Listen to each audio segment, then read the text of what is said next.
Welcome to Evening Rendezvous. We need to pause for a moment that we realize that a month has gone by since we spoke last.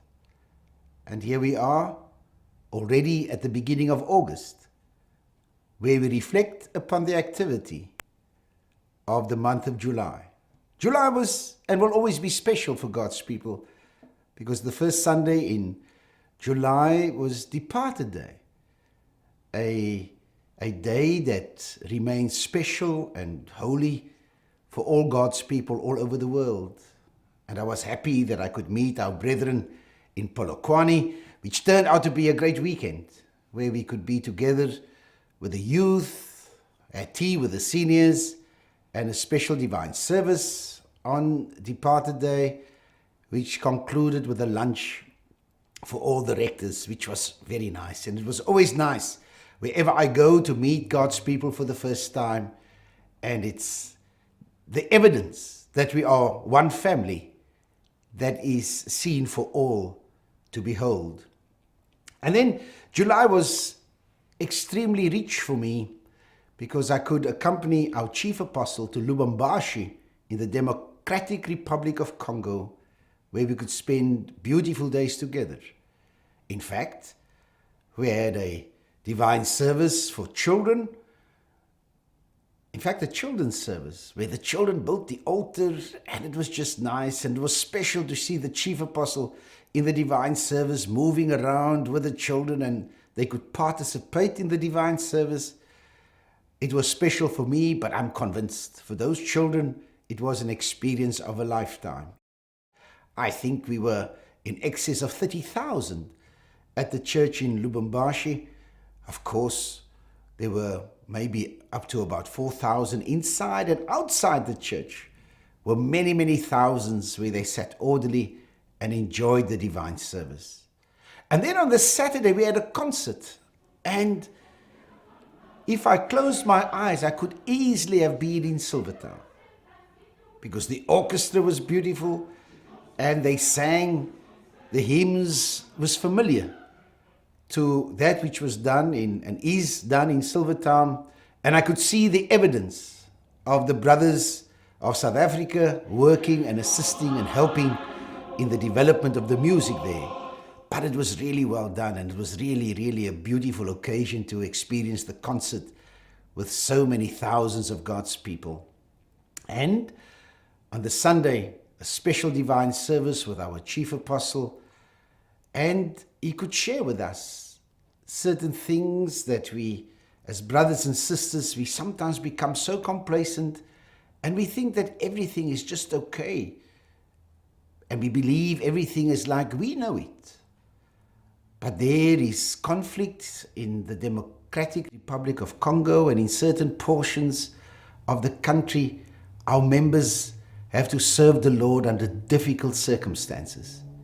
In fact, 175,000, I want to repeat that, 175,000 of our members had to flee their homes.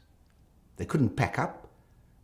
They just had to take their children and leave, many into the bush, and many crossed over into the borders of Angola and become refugees in that country where they have to depend on handouts.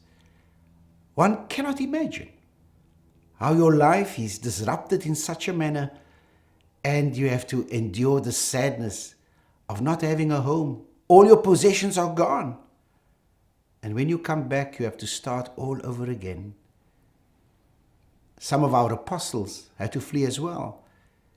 And can we imagine 175,000 of our members displaced? When God's servants come there, then where they were before, they're not there anymore. So dear brothers and sisters, I appeal to you.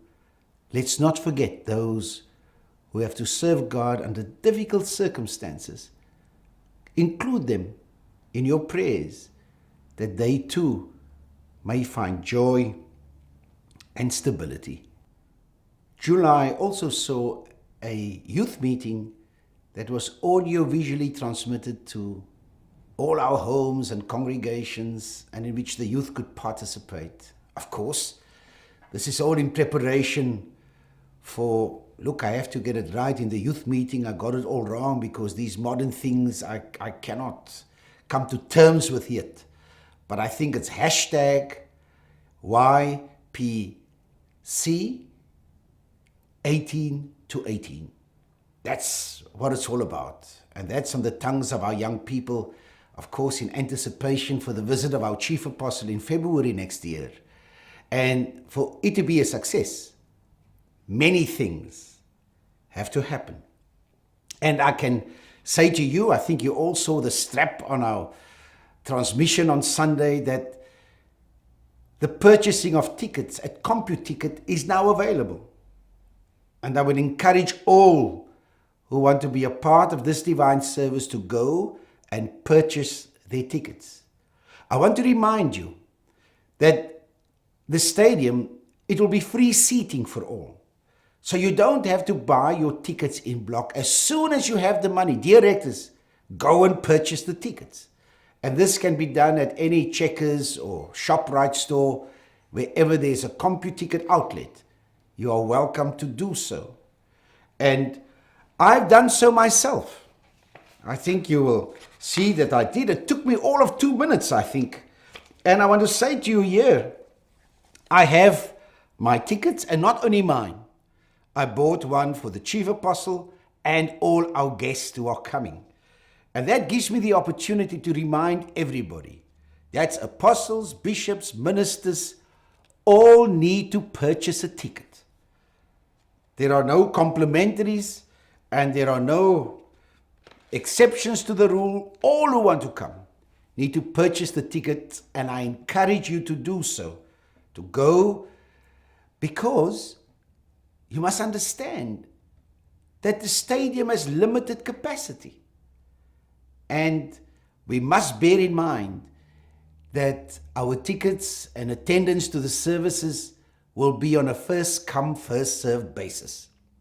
And I would hate that you wake up a bit late and then when you want to purchase a ticket, it is not available. So there's limited capacity, and I appeal to all our young people, all our ministers who wish to come, to please go and purchase your ticket.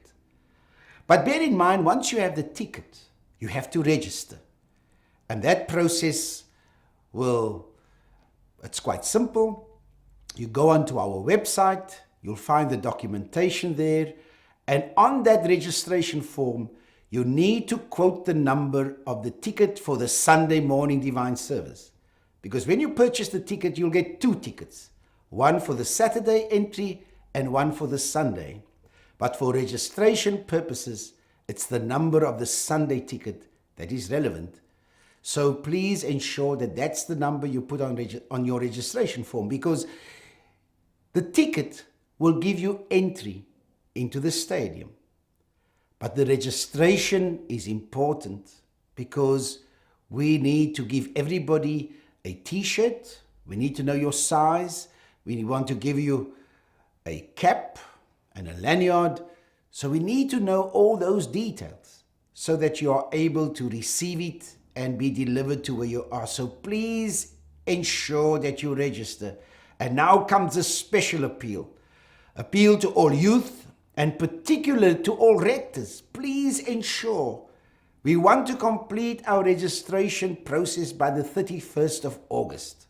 That gives us a few days' time. So we must start today. So please get registered. And I appeal to our brethren. As you remember, this divine service is opened up to all young people. It's not a youth service. It's a young people's movement and a young people's convention that we've opened the invitation to all our young people from confirmation age to 35. Please ensure that you are registered and that we can then complete all our arrangements. It's a massive task, and I'm thankful for all who lend their help. The youth committee and the youth people are doing a great job. But let's all do our part, that everything can be concluded well and that we can have a most blessed and wonderful time together. And the website is full. If you need any information, please go there. We also have a youth service on the 13th of August, where much more will be shared in great detail.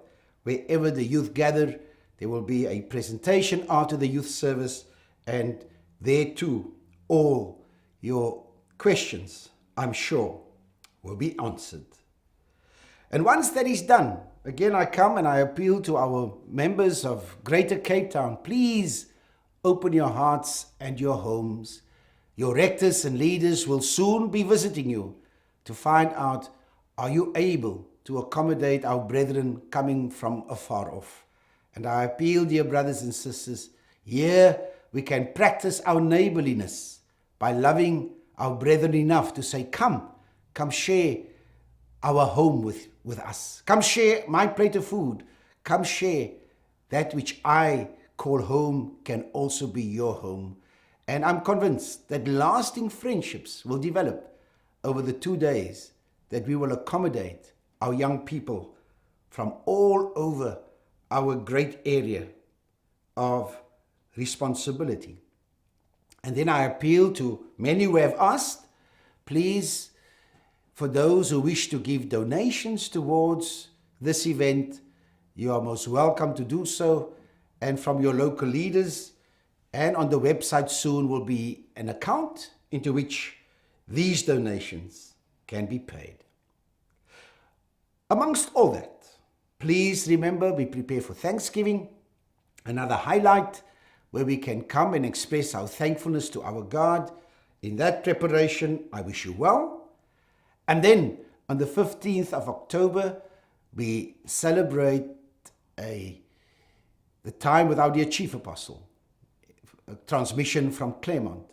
So we also prepare for that. And the 17th of October in George. As I'm speaking to you, I'm in Mozambique for the first time to meet our brethren. In fact, Mozambique has 160,000 new apostolic members. And I'm here for the first time in their country, and for the first time I will meet many of the 11 apostles who serve there. The area is vast, and also they serve the Lord under difficult circumstances. Up in the north, there are many who still suffer under civil war. And where there is war, development is not so easy. So again, we can include our brethren in our prayers, and some are also recovering from the effects of the recent cyclone that hit the area. So I'm excited to meet God's people here, and also the apostles who do great work under difficult circumstances. I give you a sneak preview. You know, we have now looked at the month of August, but let me just go a little bit into September, because the time is so short. Remember the 3rd of September is Friendship Day. And here we want to invite all our friends and family to come and share the divine service with us. And then the following week, the 10th, and I give you good warning of this now, will be a transmission service at 9 o'clock, which I will conduct from Johannesburg. And also for this, we want to prepare ourselves. So, dear brothers and sisters, this was quite a lengthy and quite a long story for this rendezvous, but there is just so much to tell. In fact, I have to stop now. I have more to say, but let's leave that for when I meet you again next month. Goodbye and all the best.